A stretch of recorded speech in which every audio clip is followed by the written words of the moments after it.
Facebook. We're live back again at Consensus 2017, and I'm here with Sam Lee, the founder of Blockchain Global. And that's not all you do, right?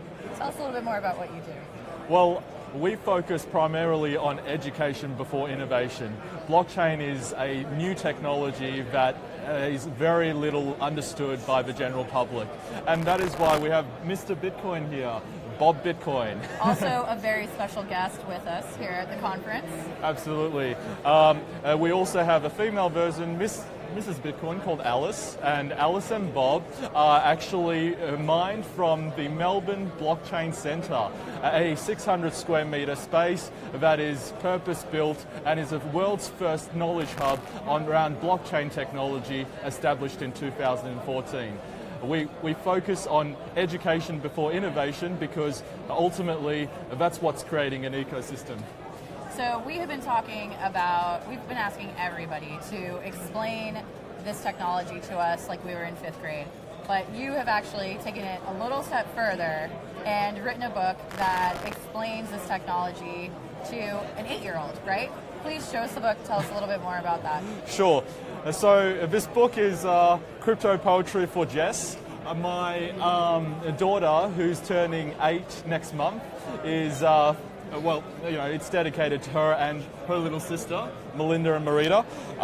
So we have here Jess talking about how the banks are obviously great, but there are always issues. So the outcome is the little book introduces all the other cryptocurrencies, such as Steemit, Dogecoin. We try to keep it light and funny, and obviously this isn't financial advice.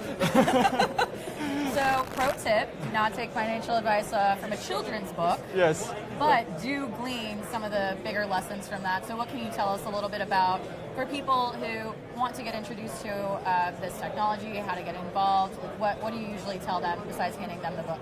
Excellent. Well, it's not as hard as you think it is. It is essentially just a database structure that has a couple of attributes which makes it very unique, and that is, it is immutable, which creates transparency. So the ultimate paradigm shift that blockchain will bring is a disruption in many of the legacy ecosystems.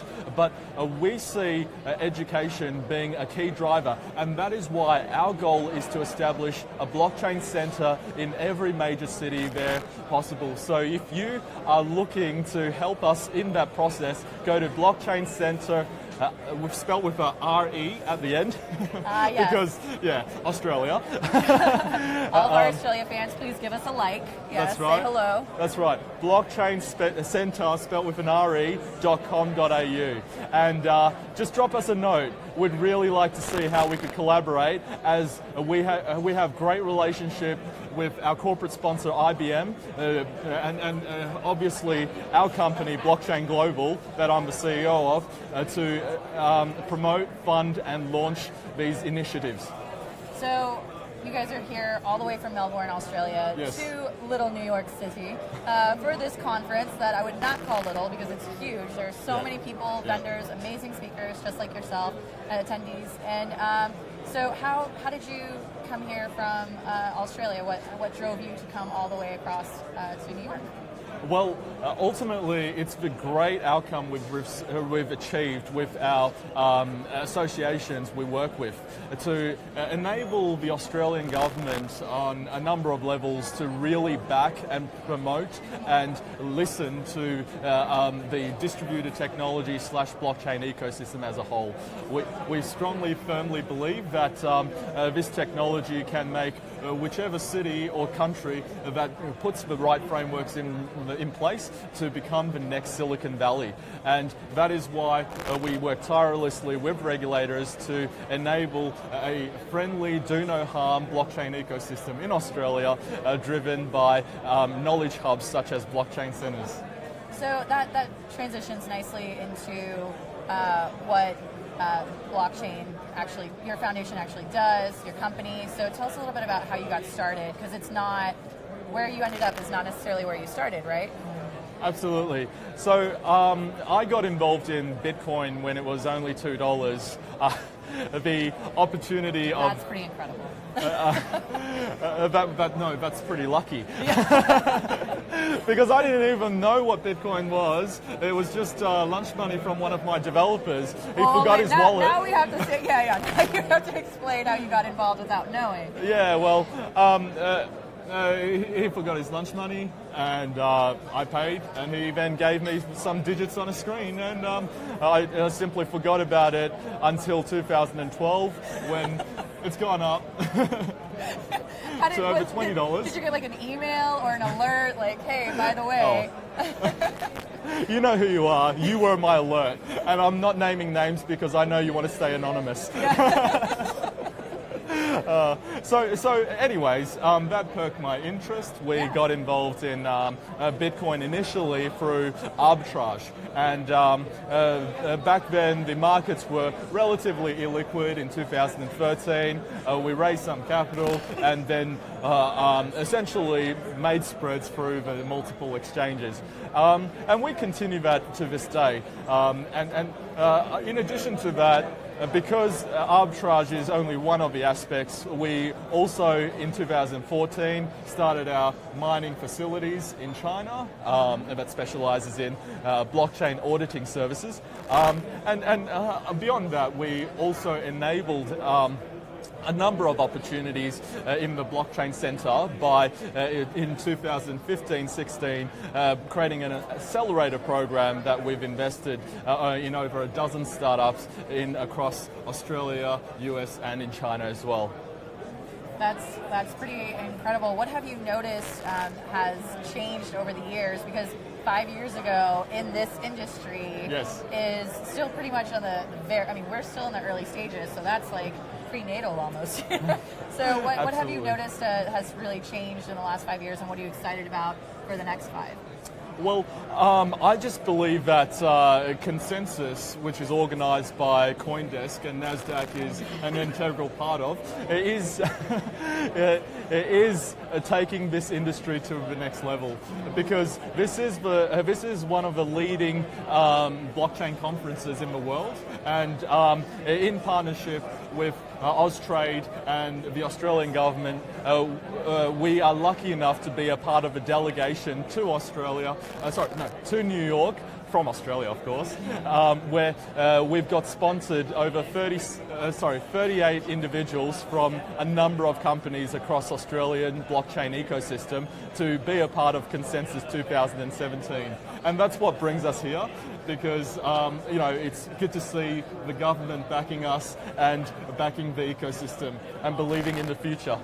Yeah, that's huge. So speaking of the future, what are you so excited about? What have you learned recently? What kind of trends are you seeing that you're like, that's going to keep that fuel for your motivation to keep going? Oh, well, ultimately, I fell into this ecosystem accidentally, and I'm just a true believer in education at the end of the day. I have an 8-year-old and a 4-year-old, and they are my pride and joy. So for me, it's important to ensure that the future generations understand blockchain so that they are better equipped to deal with the technological challenges that they will face when it's their turn to step up. It's definitely a different kind of mind shift, right? Especially if you're not used to understanding these kinds of concepts. Absolutely. A world without trusted third party, distributed autonomous organizations, it's scary. But it's only scary. It can be if you don't understand. Sure, that's right. And that's what I'm trying to get at. It's scary if you don't know.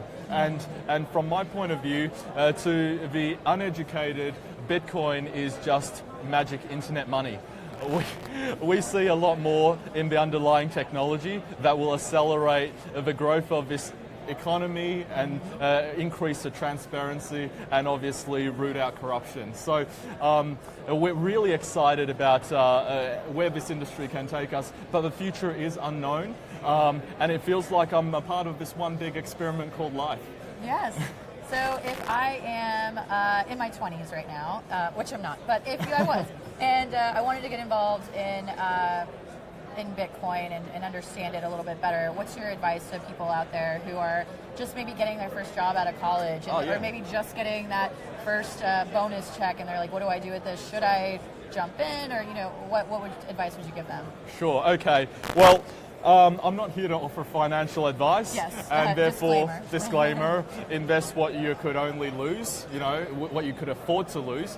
But for young people out there, 4 years ago, I was just a project manager, a technical project manager working at a digital agency. From my point of view, this industry creates heroes because ultimately there is no one out there that is more braver than to put their hand up and say, I'm up for the challenge in changing the world and being a part and creating an industry. And for young people out there, I'm just saying, look, if you want to climb the corporate ladder, fine, but this is the industry to be in if you don't. Because this is a truly global industry that you can be a part of and be a subject matter expert within months, right? Within months. Because within months, you will know more about blockchain than 99.9% of the world out there, and that puts you in a position of power. Well, that's very nicely said, and something that note that we can wrap on. And thank you so much for sharing your story, and also sharing this information in a way that makes it so tangible and understandable, so that it is a safe first step to take. I mean, look how soft and squishy this guy is. So you're taking something that is seemingly very scary and revolutionary and making it so relatable to a wider audience. So thank you for that. Not a problem. And if you want to download a free copy of this book, just Google Crypto Poetry, Blockchain for Jess, and it should be at the very top. Thank you very much. Yeah, thank you guys for joining us here live at Consensus, and stay tuned for more coverage. See ya.